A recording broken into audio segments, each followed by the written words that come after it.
Before we get to today's episode, we want to take you behind the scenes a little bit at the 5 Reasons Sports Network. There's been a lot of things going on. We've now got 13 podcasts, so there's stuff going on that you hear about. What you don't hear about is that my co-host now has been dabbling a little bit in gambling. So before we get to today's episode, Chris Whittingham, Chris, are you busy or on the site right now? Do you have some time? Hold on 1 second. I'm just placing a bet on Europa League soccer. Give me 1 second, and then we can get to this ad. You're the only one, by the way. I don't know who you're betting against. I didn't realize that, but look, BetDSI, you can bet on everything, right, Chris? Yeah, it's absolutely incredible. I was just looking at the schedule. Any possible sporting event that you could imagine is available to bet on BetDSI, which is a new sponsor of us here at the 5 Reasons Sports Network. But most importantly, it's here ahead of football season. So test that pigskin knowledge at BetDSI.com for the college football, for the professional football.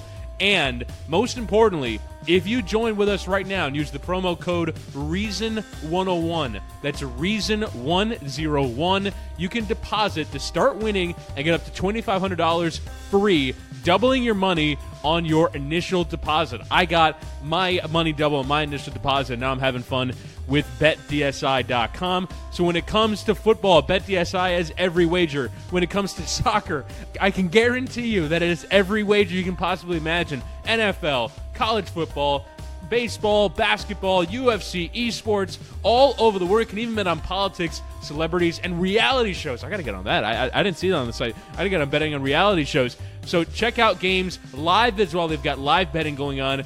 BetDSI.com. Again, use the promo code REASON101 to get your initial deposit matched and get paid and start betting today. And I know, Chris, that you bet the under on the Heat. And now, on to the episode. Welcome into another edition of the 5 Reasons Podcast. My name is Chris Whittingham, joined as always by Ethan Skolnick. You want to check out our episodes from earlier in the week on the Miami Dolphins after their run through the preseason with their starters and how they looked and what are the major talking points leaving that. And then our episode with Cam Underwood previewing UM at LSU this weekend. But Ethan, we just brought in a new sponsor, and that is BetDSI. We told you about that in the open. And so we wanted to do a gambling theme episode. And so we're joined now by Kevin Rogers of Vegas Insider to run through some NFL over-unders. K-Rog, thanks for the time. Chris, Ethan, good to talk to you guys. And football's finally here after all this long summer that we've suffered through. Yes, it is very much a suffering before we get to the NFL season. So we're going to run through the Dolphins over-under first. Then we're going to get to K-Rod's picks and then run through a few other interesting over-unders from around the NFL. But let's start, K-Rod, with the Miami Dolphins. Their over-under, depending on where you look, is 6, or on BetDSI, it's at 6.5. How do you see this one? I'm going under, and this is not just a reaction to the preseason and how bad they've looked in the preseason, because we've seen a lot of teams, it feels like, pack it in the preseason so far. So this is not looking at that because nobody looks at it that way. The Browns were 4-0 in the preseason last year and didn't win a game. So that's not the reason. I just look at this team under Adam Gase, and last year I could throw them a mulligan because they had the hurricane at the beginning of the season, messed up their entire year. Tannehill was hurt. They had to play 16 straight weeks. So I get that last year they had a lot of things go against them, and 6-10 was their record. But going back to 2 years ago when they went 10-6, they had so many fortunate breaks that year. They beat the Rams when they shouldn't have won that game. They had a tough game against San Francisco they probably should have lost. They came back and beat the Chargers at the end. They just had a lot of games that went their way, and I think that this is a team that is probably around the 5 or 6 win area. I mean, early on in the schedule, when you look at it, Tennessee, not easy. The Jets, who knows how good Sam Darnold can be. The Raiders coming down here won't be easy. And then New England. I mean, so you have a tough first month out of the gate. I can't see them being better than 2-2. I won't run through the entire schedule, but they get the NFC North, which isn't easy. Going to Green Bay, going to Minnesota. I can't see where this team is going to win 7 games. I just really can't, because you're expecting Ryan Tannehill to be very good to win at least 7 games. And 2 years ago, he played well. I just don't really see where this team is going to be around the 500 mark. Here's where I disagree with you a little bit, K-Raj. And I understand the schedule, though I didn't think it was that daunting when I first looked at it. But I come back to this. Whatever you think Tannehill is, whether he's elite, whether he's somewhere between 11 and 20, whether he's somebody they should be actually giving competition to, which is something I've said here for the past 3 years. The reality is this: he's better than Jay Cutler. He's a lot better than Jay Cutler. And they won 6 games with Jay Cutler. And I just don't see anything that they've lost this offseason that makes me think that the rest of the team is going to be that much worse. I mean, Ndamukong Suh, yeah, he was a very, very effective player for them. They weren't good against the run to begin with, even with him in there. I think that's as much a scheme thing as anything else. If they can fix some of that, they'll be better. Their linebacker situation last year was pitiful. Now, I don't know that Raekwon McMillan is ready to be a star, but he's got to be better than some of what they threw in there last season. They've added Minkah Fitzpatrick, who I think is going to be a legitimate starter from the very beginning, and I do think is going to be a star within 3 years. They have not had a tight end other than 1 year of Charles Clay for the past 10 years, and they have a guy now who I think is going to be a 50-catch guy as a rookie and maybe catch 6 to 8 touchdowns. And Landry, I think to a certain extent it's addition by subtraction. Look, I liked him as a player, but I thought Tannehill was too reliant upon him. You can't do much worse than getting about 8.5 yards per reception.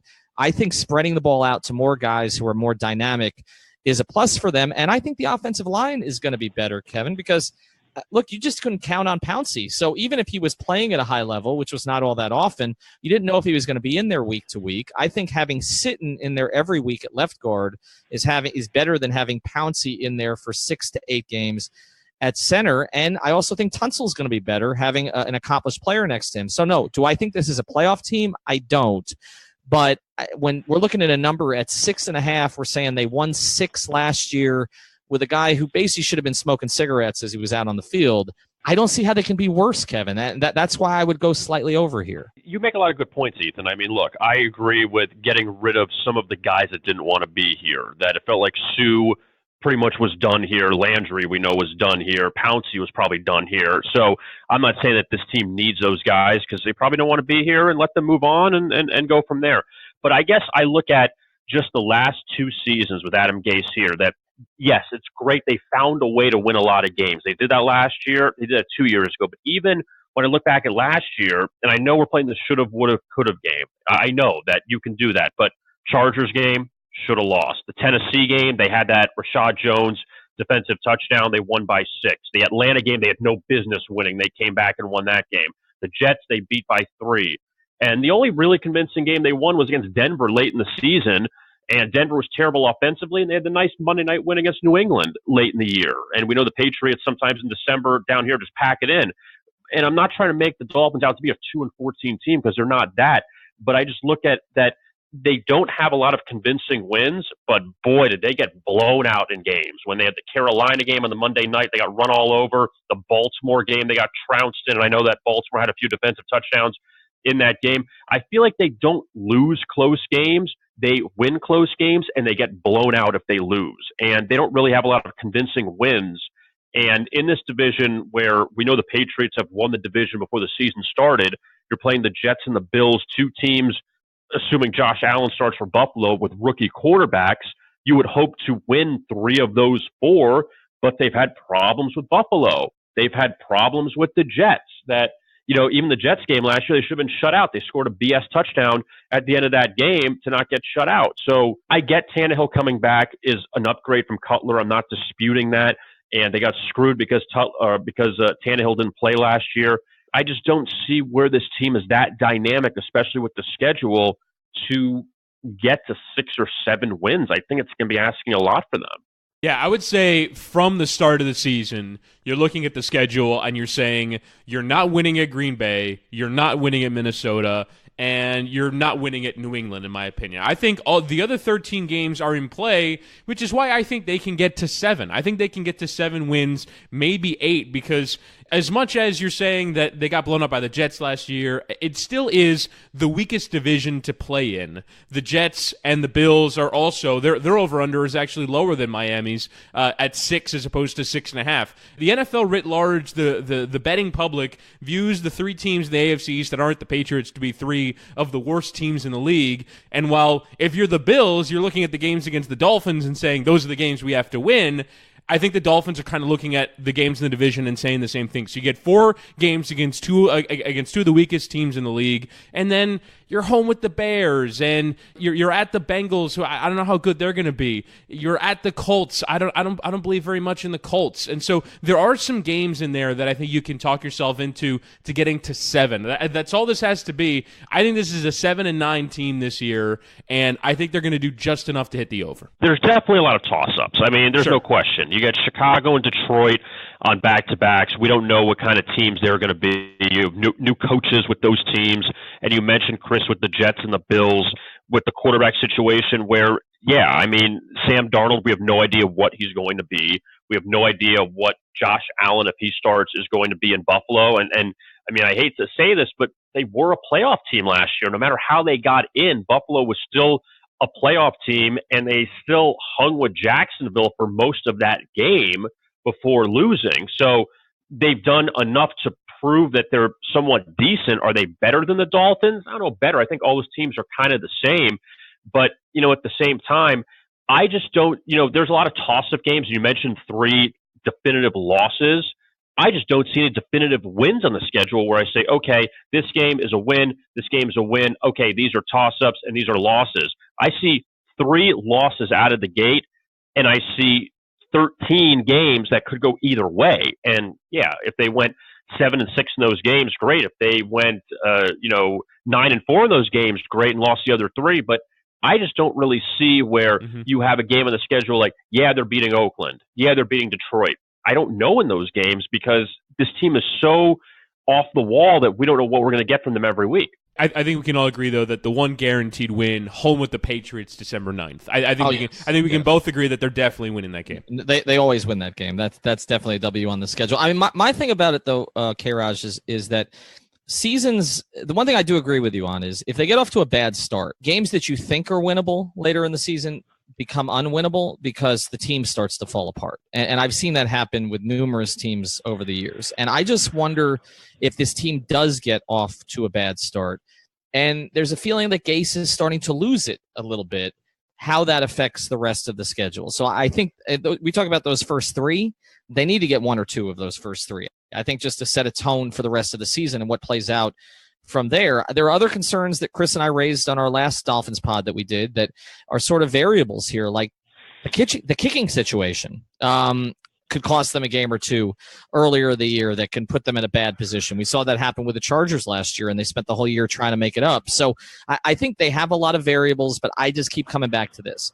The quarterback that they have this year, as long as he's healthy, because if he goes out, that's a disaster. But as long as he's healthy, is better than what they threw out there last season. And so I've got to think they're going to be more competitive. I have them at 7 or 8. I know it's not a lot above 6.5, but I think that they can get there. Now, to you, other than Tannehill, K-Raj, what is the single biggest thing on this roster that needs to happen for you to feel like they could be an over team? I think they need to get the running game going, and they've had so many issues with it that if Kenyon Drake can be the guy, and we saw flashes of it last year after he was given the opportunity when Jay Ajayi got traded to the Eagles, that if Kenyon Drake can be that guy, and I know that this is a passing league and that a lot of teams don't depend on the running backs, but you also can't abandon the running game either, that if he could end up being, close to a 1,000-yard rusher, I think that's going to take a lot of pressure off Tannehill. And look, Ethan, I'm one of these people. We have all of them in the media and all the fans of either you love Tannehill or you hate Tannehill. It kind of feels that way, that nobody's really in the middle. I don't love him, but also I don't look at him as garbage either. I see he's got potential.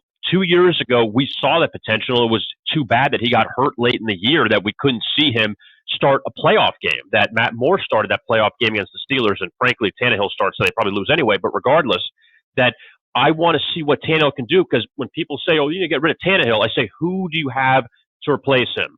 Who are you going to bring? David Fales is going to be the guy. Jay Cutler is going to be the guy. They had to bring Jay Cutler off the street in there, and he was disinterested, and he just didn't put up great numbers. I believe that Tannehill can be good. I just don't know if the consistency of this team, if they could put it all together for a whole season. If Gase is losing them, I don't know, because it seems like with the guys that left, that they weren't fans of Gase. So who knows who's a fan of Gase that's inside the locker room, if they were just malcontents that had to go. So I just think that this is a team, if they can find a way to put it together, they're still going to be competitive. That's the one thing about the Dolphins. They will be a competitive team. It's just about, can they find a way to win those games when it gets close, to win those close games that they have done with Gase, and find a way to get to 7, 8, 9 wins, because we know they're not going to win the division. Their only shot at going to the playoffs is through the wild card. We'll get back to the episode here in a second with K-Raj, but I want to tell you about what we're going to be doing on Sunday night. The 5 Reasons Sports hosts are going to be at Uncle Al's Cafe in Sunrise. This is the new Uncle Al's Cafe. It's on the corner of Sunrise and Nob Hill in the Doris Italian Market Shopping Center. It's our second ever watch party. Our first one was a huge hit, and we're going to be there for the Canes and LSU. We'll start getting there at about 6:45, 7 o'clock. We will be there all night. We're going to fill the place. We've got drink specials, orange and green. We've got beer specials, $13 for domestic buckets, $18 for import buckets. Also, we're giving away a 50-inch television courtesy of another of our new sponsors, Seltzer Mayberg, the law firm down here in the Miami area. So come check us out, Uncle Al's Cafe in Sunrise. Again, that's on Sunset Strip. Don't go to the other one. Well, you can hang out there, but then come to us afterwards. Uncle Al's Cafe in Sunrise, Canes, LSU. And now, back to K-Raj.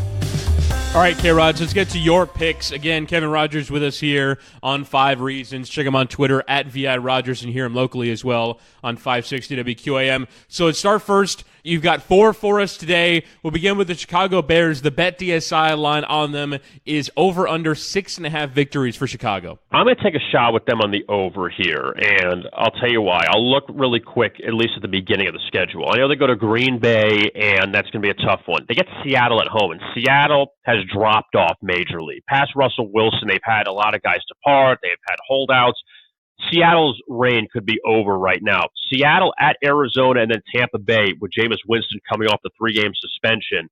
That the Bears, if they could steal 2 there, and all we're asking them to do is win 7, if they could get 2-2 out of the gate before the bye, they come down here to play the Dolphins, other toss-up game, and then late in the season, the Bears with Detroit, they could split those 2. I mean, even beating Minnesota at home, I don't think is completely insane.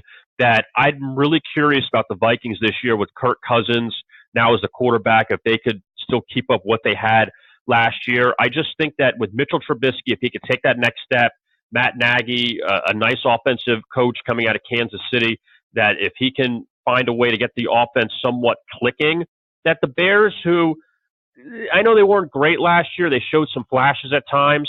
I think that winning 7 games in that NFC North, I don't think that's that crazy. I'm with you, and I'm really hoping that the Bears end up becoming a new entertaining team. I don't feel like there's enough teams where you're sitting on your couch on a Sunday and, the Chicago Bears are on the red zone. Like, I feel like it's been a pretty dreary from them for a long time, and based off the new head coach, based off the new coordinator, Mark Helfrich, that they're bringing in from college football, it feels like they're kind of going to be the most revolutionary team in terms of bringing college football offense to the NFL for real. Chip Kelly kind of did it, but never did it with a running quarterback. I think that they're ready to really change the way that offense is played in the league. And I'm hoping that they end up becoming entertaining, if not a successful team. But I think 6.5 isn't that crazy of a theory for me for them going over. And I would have them over too. And to me, it really does point to Trubisky, because I think we've seen enough flashes from him that you can see the potential. You can see what they liked. I know they got killed for trading all those draft picks to move up and get him. But he clearly has a lot of the physical tools. And I was kind of impressed with his pocket presence too when he was out there. Like, I feel like he knows what he's doing. Like, one of the issues we've had with Tannehill, and I know you say, K-Raj, you're kind of in the middle on him, is that sometimes the instincts don't feel like they're there for him. And I know maybe that has to do with the fact that he didn't play the position growing up. But Trubisky seems to have those instincts in terms of when to slide in the pocket, when to dump it down, when to go for the bigger play. And I do think kind of with what they're trying to do offensively, I could see them being a 7 or 8 win team. You also look at the rest of that division. The Vikings, you mentioned them. People are projecting them to be as good or better because the defense looks relatively intact, and now you're bringing in Cousins. But we have seen teams that take the kind of jump that they took last year, take a bit of a step back. They may be a little bit more vulnerable. And I don't really like Detroit this year at all. I don't like the mix there. I don't feel like they've gotten better in enough of the areas that they need to get better. So I could see the Bears finishing ahead of Detroit in that division. And then with Green Bay, it's all about whether Rodgers stays healthy. But I could see the Bears getting to 7 or 8 wins this year. Yeah, and this is a team that lost 3 games by 3 points or less, and Trubisky didn't even start the season. So now that he's gotten the season, that he'll be the starter in week number 1. And I agree with you totally on Minnesota, that these teams that get that far and they get that opportunity, and look, we all know they probably should have lost to the Saints in the second round last year. They needed a miracle play to get to the NFC Championship. They still got blown out by a backup quarterback the next week. That, the Vikings get Dalvin Cook back. We'll see what Kirk Cousins has. They definitely have upgrades to those positions, but is that going to mess things up a little bit? Where Case Keenum was a game manager, and that's kind of what they needed. That now they need a guy like Cousins who can throw for 4,000 yards, but is that right for them? So those are the question marks of Minnesota. I'm not saying Minnesota is going to be a last place team, but I don't think the Vikings will be as unstoppable as they were last year. All right, K-Raj, next up, Washington. What do you got? The Redskins are at 6.5 in this NFC East, which we can never figure out who the best team is. That are the Giants going to be better? Are the Cowboys going to be better? We know the Eagles will still be very good. I think the Redskins go under 6.5. And Alex Smith is brought in now as the quarterback to replace Kirk Cousins. And Darius Geis is supposed to be the running back of the future. He's now out for the season with the ACL tear. They signed Adrian Peterson. I just look at their schedule, and this is a team that won 1 division game last year. They get the AFC South, which in years past seemed very difficult. But, now at the end of the year, they go to Jacksonville and Tennessee in back-to-back weeks. They actually have a stretch of 4 or 5 games at Dallas, at Philly, at Jacksonville, at Tennessee, with the Giants wedged in the middle there at home. So that's asking a lot towards the end of the season if they have 4 wins maybe to get to 6 or actually get to 7 in this case. They also go to New Orleans. Tampa Bay won't be easy. They got Green Bay at home. They got Carolina at home. I just think the schedule is too tough. And Alex Smith is not that kind of quarterback that can air it out down the field. It's going to throw for 400 yards. He's not going to make mistakes. But I just don't see where the Redskins have a lot offensively that's really going to scare a lot of teams. And they've been pretty average under Jay Gruden all these years. I think this is the year that they finally take that step back, where maybe Dallas takes that step up. The Giants have to be better this year than last year. So I think the Redskins may be that lone man out in that division and finish under. Yeah, when I look at this division, I base everything on the Giants, Kevin. I think the Giants are going to be much better, much, much better. I mean, what they dealt with last season, where it wasn't just their top receiver, who is an elite receiver, who wasn't in there, but they didn't have their number 2 or number 3 receivers also. And they have a quarterback who needs that at this stage. They've added an elite running back prospect who I think is going to be absolutely dynamic in the pros. I like enough of their defense. They've had some internal issues that I think they worked out over the course of last season. I do think that the coaching change is going to help them. I think the Giants are going to be a plus 500 team this year. I think they're going to go from 3 to 9 or 10. And I think if that happens, then yes, Washington's going to bottom out to a degree, because even if the Eagles take a step back, and you mentioned it, Washington was 1-5 in the division last year. You had 2 teams in the division that were 5-1, and you had 2 teams in the division that were 1-5. I think the Giants are going to steal a couple of those division games this year. Maybe the Eagles come back to earth. I don't really love the Cowboys mix right now. I could absolutely see the Giants being the second best team in that division, and Washington and Dallas probably third, Washington fourth, probably around 6 wins. So I'm going to go slightly under also. I'm a bit surprised you guys are this negative on Washington, because I just kind of view their move at quarterback as a lateral move. And I kind of think that this is just, another 500 team, another, kind of halfway decent team in the NFC. Obviously, playing in the NFC. I think in the AFC, this is probably definitely an 8 or 9 win team. But in the NFC, might be a little bit harder. I just don't see where they've dropped off this much. I think they're kind of basically the same team as a year ago, and they have a requisite amount of talent. And I think Washington's going to be decent. I think in that division, you get to play the Giants. I'm not as optimistic on the Giants. I wonder if it wasn't just that Odell Beckham got injured, that it was indeed the end for Eli Manning. I wonder if Dallas just has had a significant drop-off in talent. You look at the receiver position, they're never really that talented on defense either. How great is Dak Prescott really? They've got a ridiculous number of injuries in the offensive line. I think just based off their division and Alex Smith being at the very least the same as Kirk Cousins, I think they'll be a 7-win team. Yeah, and this NFC East, Philadelphia, we still don't even know how healthy Carson Wentz is, that, if he's going to be as effective as he was last year. So this division is kind of up for grabs, and I mean, the Redskins are just there. I almost feel like they're almost trying to see the NFC equivalent of the Dolphins, that they're just kind of there, that they're going to be competitive, they're going to be all right, but they're really not going to take that next step forward, and especially in the more, I don't want to say difficult NFC, but you have a lot more teams that are playoff-ready teams, I think, than the AFC, because you have your stalwarts in the AFC, but the NFC you have a lot more where the Redskins are just going to lag behind. And, we've seen so many of these teams, guys, that are in this 5, 6, 7 win window that really, how far off are they? Are you that much worse at 5 wins than 7 wins? You can win a few games at the end of the season and bulk up your record, but really, when you look at it, you're probably a 5-11 team, not a 7-9 team. I just think that Washington is in that range of 5 or 6 wins where, yeah, they'll hang around, they'll steal a couple, but in the end, I think that their schedule will just be too much to get over. All right, K-Raj, next up for you, the Chiefs. The Chiefs now will transition from Alex Smith's new team to his former team, and Pat Mahomes is the quarterback. He's the guy that Andy Reid wants, and I mean, again, I don't want to just play the schedule game, but, right out of the chute, your first 6 games, guys, for Kansas City, at the Chargers, at Pittsburgh, the Niners at home, at Denver, Jacksonville at home, at New England. I mean, that is brutal right out of the gate.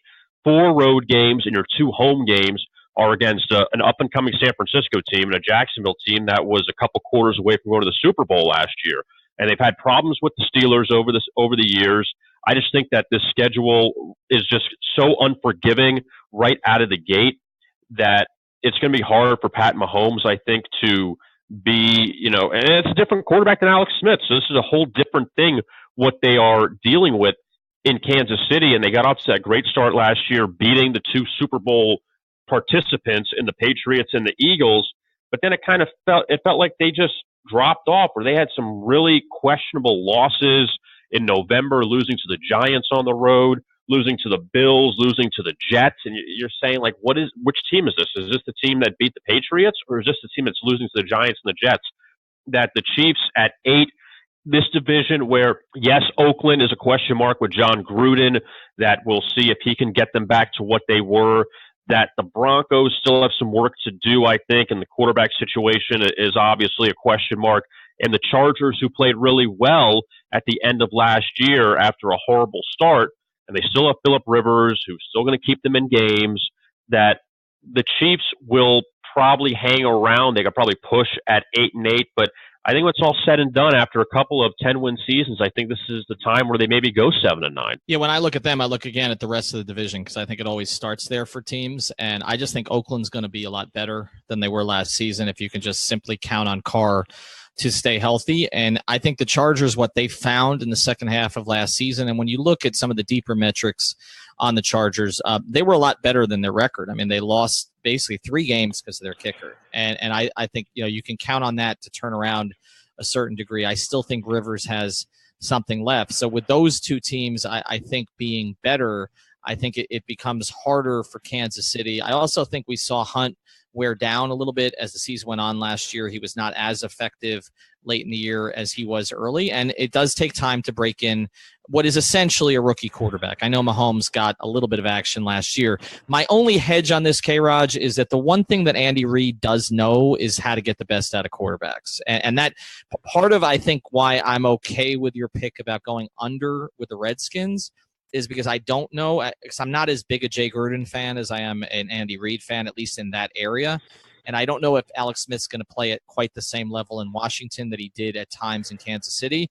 And for that reason, I also think that Mahomes may get ready faster than he would somewhere else. I mean, the record for Andy Reid with quarterbacks is pretty damn good, actually. And so that's my only hedge on this, but I think the other points that you're making all make sense. I just want to say, I love Patrick Mahomes. I think Patrick Mahomes is going to be an amazing NFL quarterback. I think he's going to I feel like all I've said is over. At some point, I'm going to have to go under on one of these. But I absolutely love Patrick Mahomes. I think he's next Aaron Rodgers. I really do. And not in terms of he's going to be one of the best quarterbacks ever, but he's going to be the guy that was, behind a quarterback that didn't really make sense. Now, being behind Brett Favre is no insult, as opposed to being behind Alex Smith. But I just think that Patrick Mahomes is the guy that everyone who's around the Chiefs goes, oh, man, he was incredible in practice, and we had to figure out a way. Whenever a coach has a quarterback that is regularly taking him to the playoffs and saying, nah, we don't need you because we've got a guy behind him that we believe in,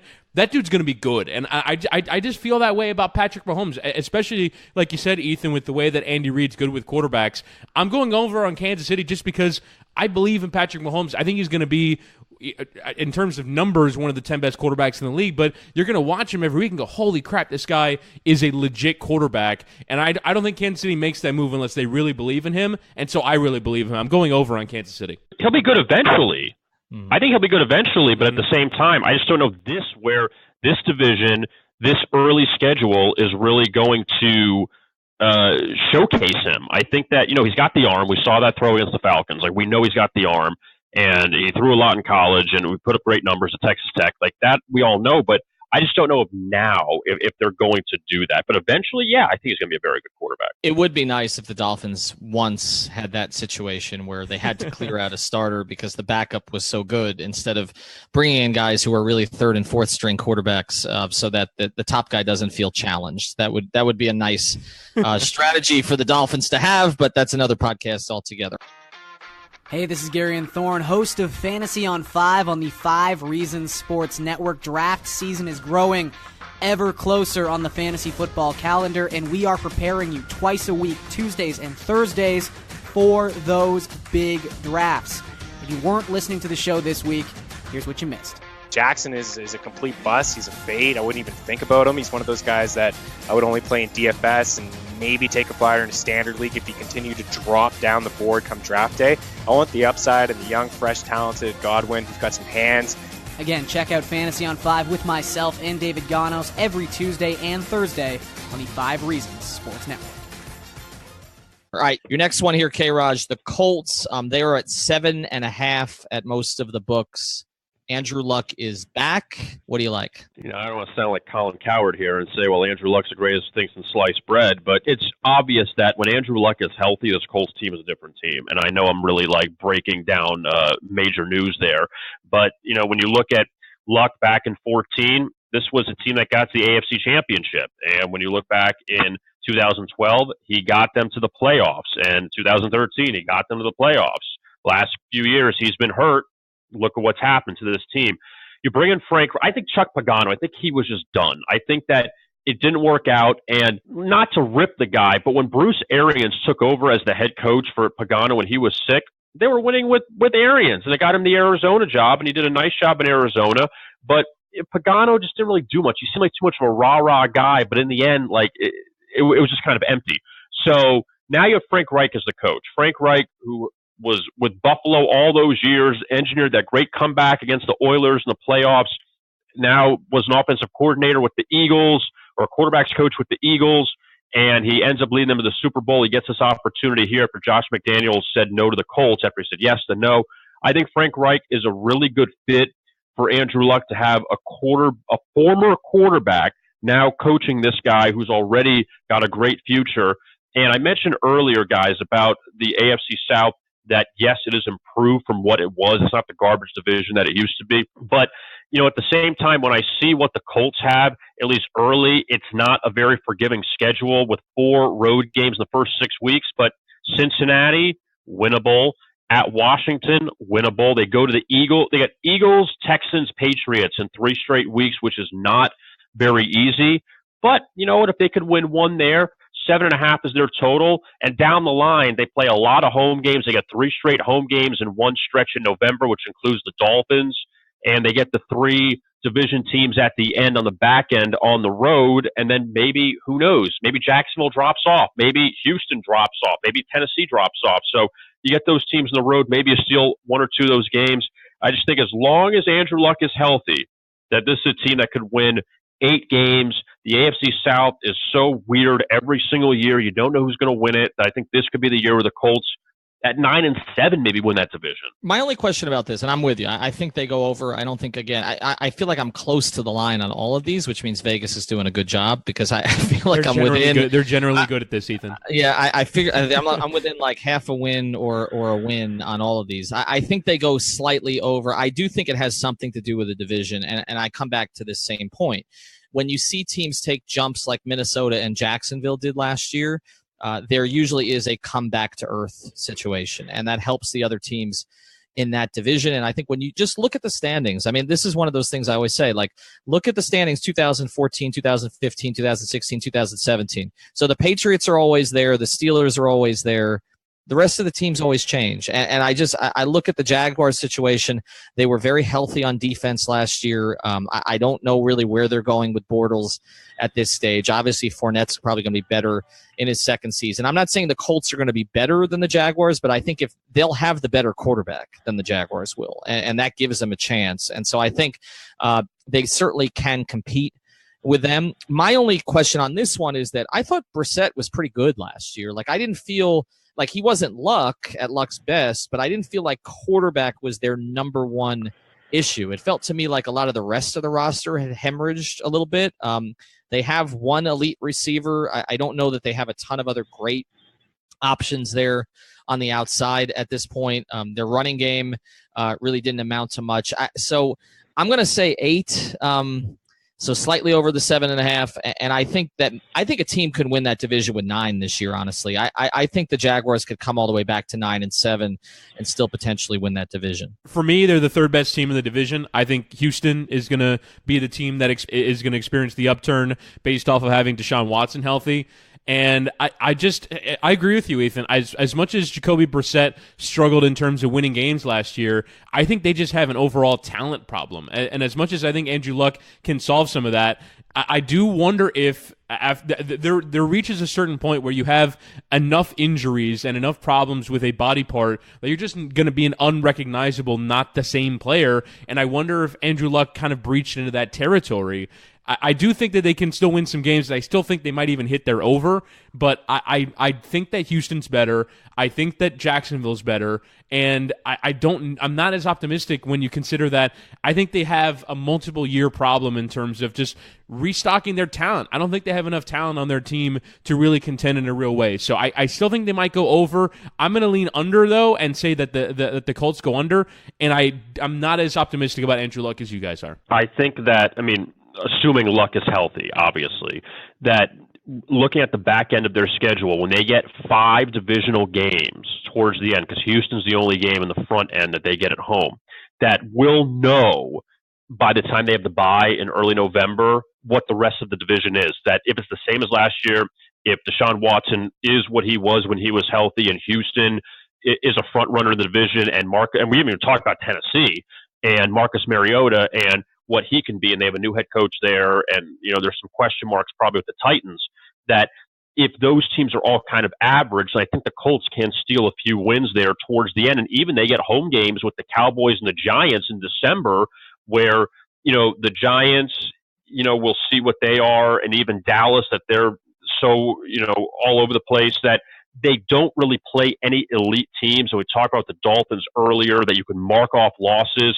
I feel like you can with the Colts early at Philadelphia and at New England are potential losses out of the gate. But towards the end, after their bye week, I think that there aren't any definitive losses. That's why I'm going to give them the puncher's chance and go over. We'll get back to K-Raj's over-unders here in a second. But if any of these interest you, you want to go his way, you want to go the other way, you got to check out BetDSI.com, one of the new sponsors of the 5 Reasons Sports Network. And what you've got to do is enter the promo code REASON101. I know we do 5 reasons here. This is just one reason. Reason101. And what they will do for you is they will double your money up to $2,500. All you got to do is enter that in, and you're good to go. So check it out. BetDSI.com. Bet football, bet basketball, bet soccer, bet reality shows, bet anything you want, and bet some of what K-Raj is talking about today. And now, back to the episode. Let's get to a few others. Let's get to the teams in the AFC East. We'll start first with New England. They're at 11. They're a fascinating one for me because I don't mean to sound like overly optimistic Dolphins fan, but Tom Brady's 41, and at a certain point, he's going to look like a man in his 40s. It has to happen, Ethan. At some point, this for 8 years. I know, but he's 41, Ethan. I think push is the right call here for New England because they're playing in such a weak division that if I was to guess, I'd go over just because I think they're going to dominate the division enough. But I think if they played like in the AFC West, that this is like maybe a 10-win team, and I think they benefit from their division. I'm not going to be the guy that says that Tom Brady's finally get old this year, but Tom Brady might finally get old this year. I can't do it. I mean, I know in the Super Bowls you can say certain things that, they probably should have lost some Super Bowls that they won. They probably should have won some Super Bowls they lost. But in the regular season, I mean, it's just year in and year out. This is a team that wins 11, 12 games in their sleep, and you could look back at the Pittsburgh game last year and say they probably should have lost that one at the end with the disputed touchdown. But, for the most part, look, inside the division, they're winning at least 5. I mean, you could say right out of the gate they're winning 5. Then they get the NFC North, and they get Green Bay and Minnesota at home. So there's the luck right there of the schedule that they get the top 2 teams in the NFC North both at home. They get the Chiefs at home. They get the Texans at home. And really, their only tough road game, besides the Dolphins on December 9th, is the Steelers on December the 16th the following week. So they get Pittsburgh again, which is not going to be easy. And you know what? They got Jacksonville week 2. I think they'll blow them out. I think after what happened in the AFC Championship that they struggled, I think they'll be prepared for that game. And New England will probably win 12. And it feels like losing 4 games, for the Patriots is some kind of major accomplishment for them. But I just can't see where, and I know I don't like taking over on high totals, but find me 4 losses on that schedule, or find me more than 4 losses. I don't know if you can. See, my biggest thing, they're going to be push or over. They may be push, but they're not going to be under because the division, they're not. And we're going to get to the other 2 teams in the division here in a second. But I mean, they feast on young quarterbacks just traditionally, and they're going to play at least 3 games, maybe 4 games, depending on when the Bills and Jets officially go to Darnold and Allen. They're going to play 3 or 4 games against rookie quarterbacks, and so I'm penciling them in for 5-1 in the division because, as Chris says, they'll lose down here because they always lose down here, and so I they're 5-1 in the division. So I mean, really, all you need to get to 11 is to find 6 other wins, right? And their other 10 games. It doesn't even matter who's on the roster at this point. I mean, Bill Belichick basically decided to lose the Super Bowl last year by not playing Malcolm Butler, which is what lost them the Super Bowl last year. And it's like he'll just plug in somebody else this season. And Gronk will get hurt and miss 8 games. And they dumped Brandon Cooks after 1 season. Doesn't matter. They brought in another white receiver, Eric Decker. I mean, they just an assembly line of those.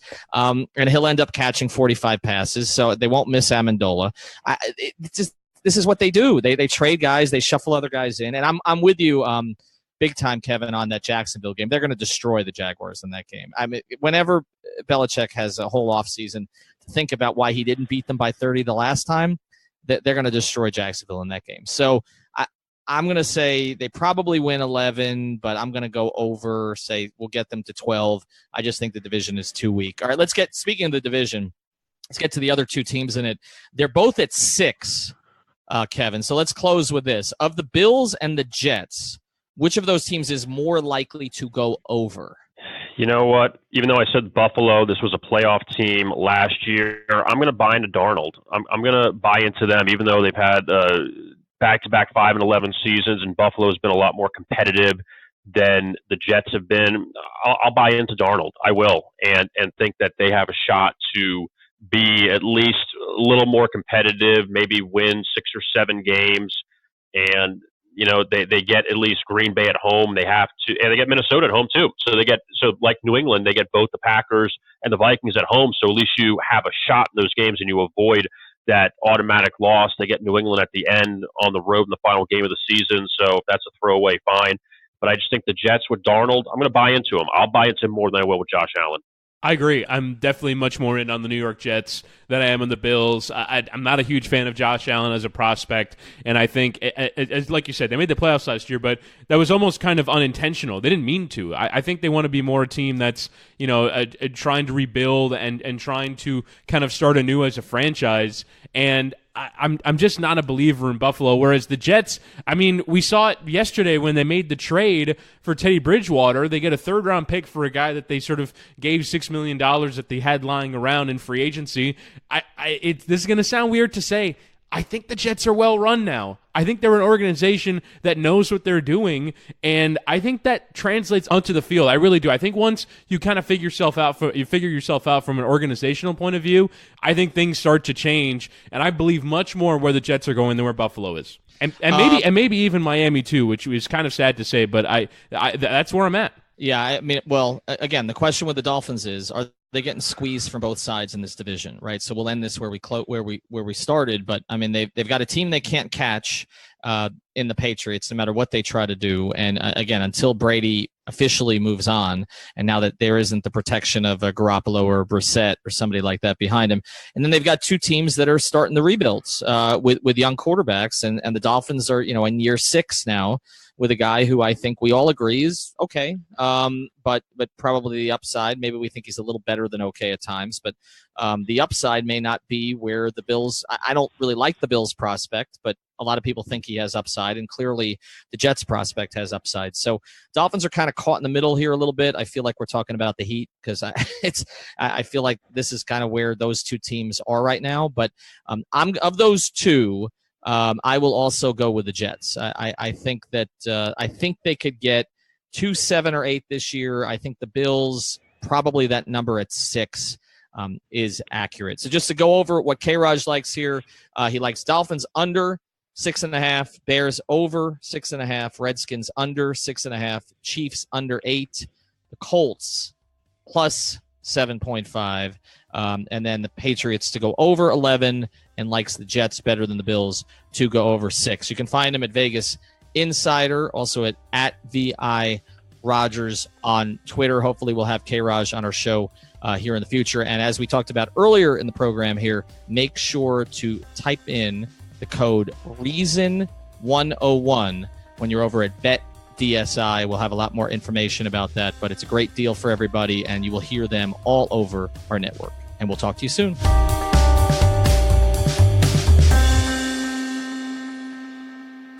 Hey, I'm Josh Appel. And I'm Billy O'Rourke. And we are the hosts of 5 Reasons Sports Network's pro wrestling podcast, Mark Your Territory, where we bring you the hard-hitting wrestling. We don't want it. It's not too hard-hitting because you don't want to hurt the other guy. It's more of a dance we're trying to do here. We're trying to keep it. Protect the other guy. Yeah, you want to protect the other guy. Okay, so maybe we'll go more in-depth. Yeah, that's good. That's better. Mark Your Territory, 5 Reasons Sports Network's pro wrestling podcast with the most in-depth wrestling talk you'll find.